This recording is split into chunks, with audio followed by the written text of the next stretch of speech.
যদি কলিজা শক্তই হয়, এক ওয়াক্ত নামাজ পড়তে মন না চায়, নওজোয়ান মাঝে মাঝে কবরস্থানে একা দাঁড়াইও, মানুষের লগে যাইয়া পারত না, একলা কবরস্থানে দাঁড়াইও একা নীরবে, দিনের বেলাতেই কোনো কবরের সামনে 1 মিনিট 2 মিনিট দাঁড়াইয়া ভাইব এই মানুষগুলো জমিনে কোলাহল করত, এই জমিনে এই মানুষগুলো ব্যস্ত ছিল।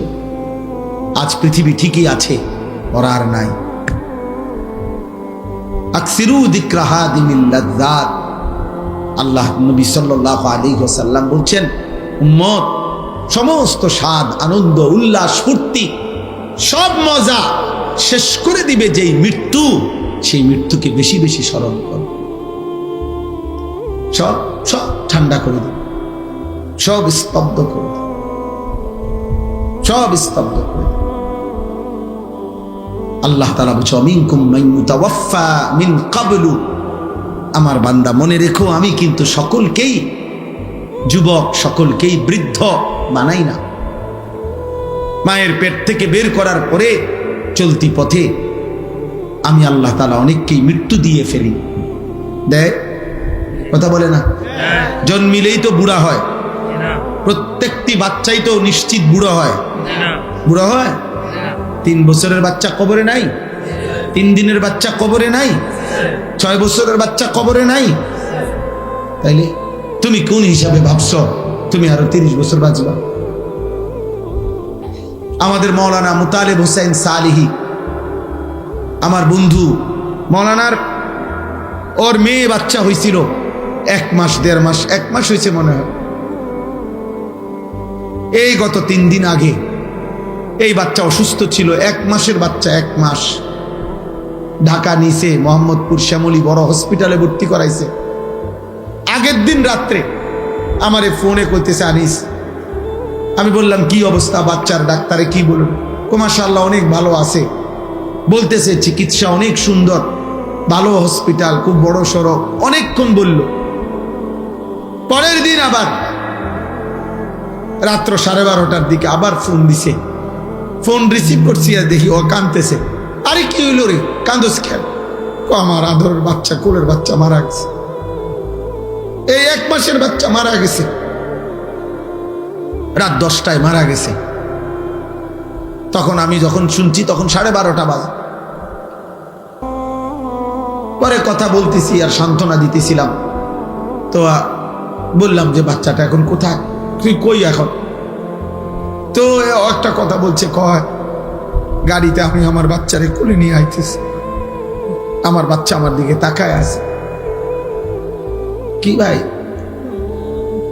1 মাসের বাচ্চা, এক বাবা মনে করেন সেই ঢাকা থেকে লাকসাম পর্যন্ত এই 5-6 ঘন্টা রাস্তা, ছোট্ট মাসুম বাচ্চা মৃত, যে বাবা কোলে করে নিয়ে আসছে, তার কলিজাটা তখন কেমন লাগছে? কে তোমাকে নিশ্চয়তা দিল বাবা তুমি আগামীর ভোর দেখবা? প্রতিদিন প্রতি রাত ভোর হতে কত মানুষের জানাজার এলান হয়, এমন একটা এলান কি তোমার জন্য হবে না? কবরের কথা শুধু গজল শুনলে হবে? এটা শুধু গজলের জন্য? এ তো ফিকিরের জন্য, এ তো ভাবনার জন্য, চিন্তা ফিকিরের জন্য। এজন্য আজকে আমি মূল কথা, মোটা কথা এটা বললাম। একজন মায়ের পবিত্র দুধ এভাবে ভুলে গেলা, যে মা 2 বছর দুধ পান করাইলেন, এক মায়ের 9 মাসের গর্ভ এভাবে ভুলে গেলা, এত বড় সৃষ্টিকর্তা মহান আল্লাহকে এভাবে ভুলে গেলেন। এমন রবকে ভুলা যায়? এমন মালিককে কেমনে ভুলে মানুষ? এমন রবকে কেমনে সেজদা না দিয়ে পারে? যে রব আমার 24 ঘন্টা আমার অজান্তে, আমি জানিও না আমার কি জরুরত, আমার সে মালিক আমার সকল প্রয়োজন প্রতি মুহূর্তে যিনি পালন করছেন, আমার কাছে পৌঁছিয়ে দিচ্ছেন, এমন রবের নাফরমানি কিভাবে? তাফসীরের মধ্যে আছে রব কাকে বলে? রব বলে ওই সত্তাকে যিনি কোনো বস্তুকে, কোনো জিনিসকে, কোনো কিছুকে তার একেবারে প্রথম অস্তিত্বের প্রথম মুহূর্ত থেকে নিয়ে চূড়ান্ত শেষ পর্যন্ত ধীরে ধীরে সে বলুক বা না বলুক, জানুক বা না জানুক, বুঝুক বা না বুঝুক, তার সকল প্রয়োজন যথা সময়ে যিনি নিজ ইচ্ছায় পৌঁছাচ্ছেন, দিয়ে দিচ্ছেন, ব্যবস্থা করছেন, এমন সত্তা, এমন মালিককে বলে রব। আর সেটা একমাত্র করছে আল্লাহ। এমন রবকে ভোলা যায়? এমন মালিককে সেজদা না দেয় মানুষ? আস্তাগফিরুল্লাহ, আস্তাগফিরুল্লাহ। এজন্য বেনামাজি মূলত নিমক হারাম। আমাদের নিমক হারাম মানে কি? যার ঘরে ভাত খাইছিল, নুন খাইছিল, এখন তার দিকে উল্টাইয়া তাকাইছে, অনা তারে চিনে না, এরই তো সমাজে কয় নিমক হারাম। মানে নিমক মানে নুন।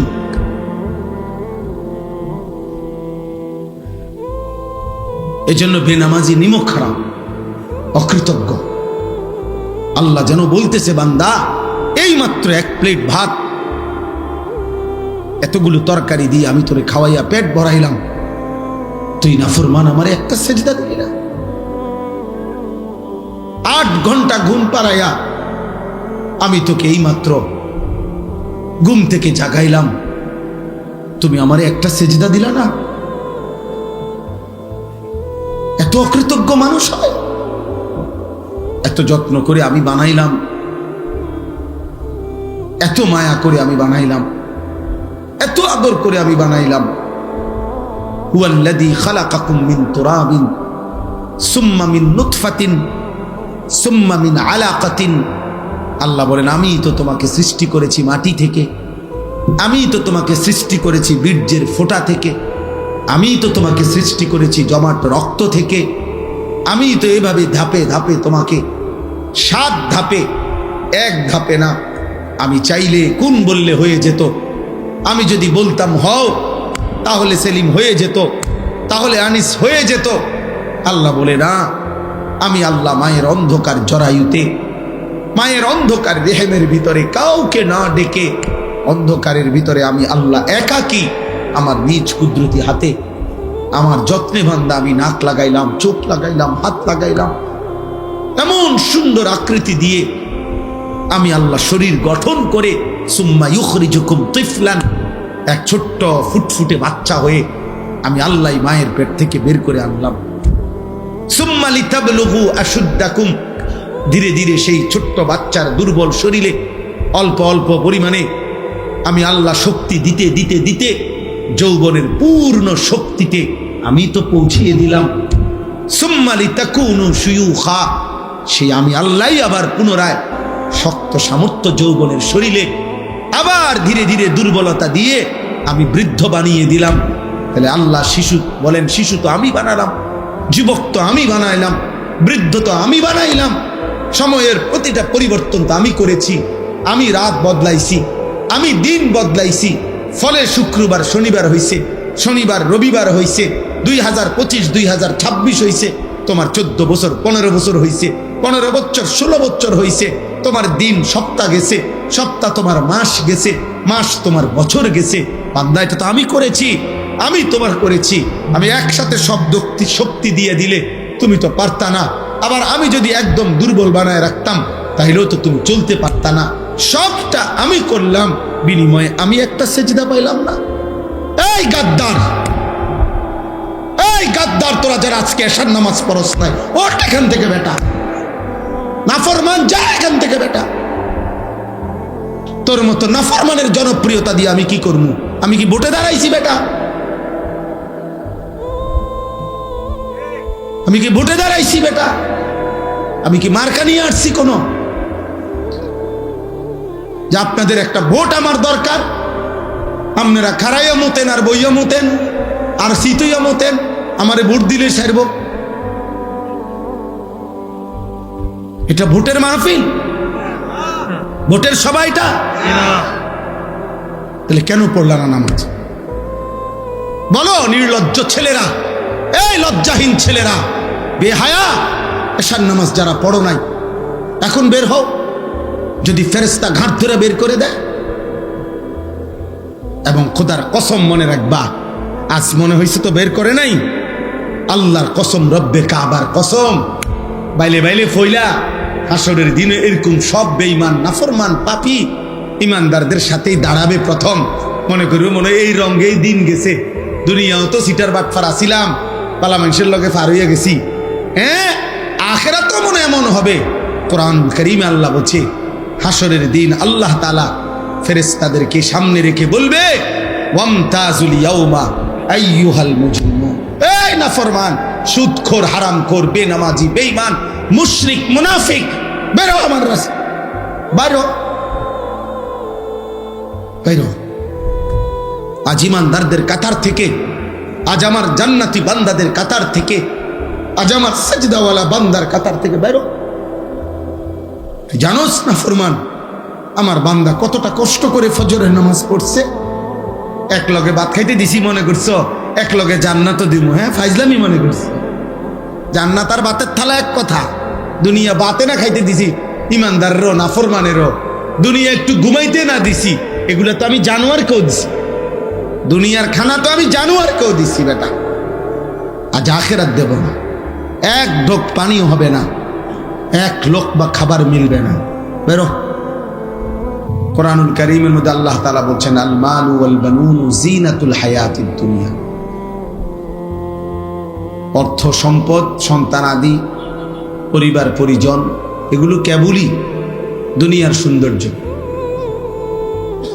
এই দুনিয়াতেই যা একটু ভালো লাগতেছে, টাকা আছে, পয়সা আছে, ক্ষমতা আছে, ছেলে ফেলে আছে, বাড়ি বিল্ডিং দালান আছে। কিন্তু আল্লাহ তাআলা বলেন, ওয়াল বাকিয়াতুস সালিহাত খায়রুন ইনদা রাব্বিকা সাওয়াবান ওয়া খায়রুন আমালা। আল্লাহ তাআলা বলেন যে আল্লাহর নিকট যদি কোনো বিনিময় চাও, সর্বোত্তম কোনো প্রত্যাশা করে থাকো, আল্লাহর কাছ থেকে যদি কিছু পাওয়ার আশা করে থাকো, সেটা শুধুই কেবল চির বাকি থাকবে, যা আখিরাত পর্যন্ত, পরকাল পর্যন্ত, সেটা হচ্ছে as-salihat, যাবতীয় নেক আমল, যেটা আমার জন্যও জরুরি, শ্রোতাদের জন্যও জরুরি, সবার জন্যই জরুরি। as-salihat, সমস্ত নেক আমল, আল্লাহ তাআলার জিকির, আল্লাহ তাআলার ইবাদত। তাহলে এটাই হলো মূল বিষয়। আল্লাহ বলছে, ওই ছেলে, এই ছেলে, এই অপদার্থ, মোবাইল ধরে রাখছো কেন? নিজে নিজে চুল ঠিক করে মোবাইল দিয়ে। চুল তো অনেক সুন্দর তোমার, মাশাআল্লাহ।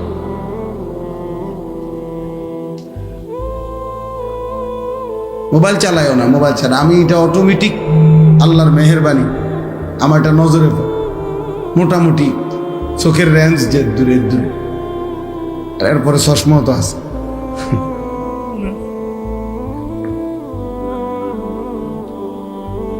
এজন্য মূল বিষয় হলো as-salihat, নেক আমল। আখিরাতের পুঁজি হলো নেক আমল, আখিরাতের সম্পদ। ওমা হাদিহিল হায়াতুদ দুনিয়া ইল্লা লাহবুন ওয়া লাইব। আল্লাহ তাআলা বলেন, দুনিয়ার জীবন আর কিছুই নয়, শুধুই তামাশা, শুধুই খেলাধুলা। ওয়া ইন্নাদ দারাল আখিরাতা লাহিয়াল হায়াওয়ান। আর আখিরাতের ঘর জান্নাত, সেটাই কেবল জীবন, বেঁচে থাকা, জীবনের সার্থকতা জান্নাত। আল্লাহ বলছে কোরআনুল কারীমে, আল্লাহ বলেন, ফামান যুহজিহা আনিন নার ওয়া উদখিলাল জান্নাহ ফাকাদ ফাজ। যাকে জাহান্নাম থেকে মুক্তি দেয়া হলো, জান্নাতে প্রবেশ করানো হলো, সেই কেবল সফল হলো। আমাল হায়াতুদ দুনিয়া ইল্লা মাতাউল গুরুর। বাকিটা দুনিয়ার জীবন, আল্লাহ নিজেই বলছেন, ধোঁকা। মাতাউল গুরুর, ধোঁকার সামগ্রী, প্রবঞ্চনা, ধোঁকা। গতকাল যাকে দেখছেন হাসছে, আজ শুনবেন হয়তো সে কাঁদে।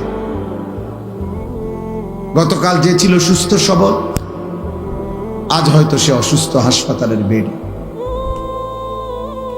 গতকালকে যে ক্ষমতার উচ্চ পদে ছিল, আজ সে পথে পথে ঘুরে। এরকম। তাহলে এই জন্য দুনিয়ার সব কিছু ধোঁকা।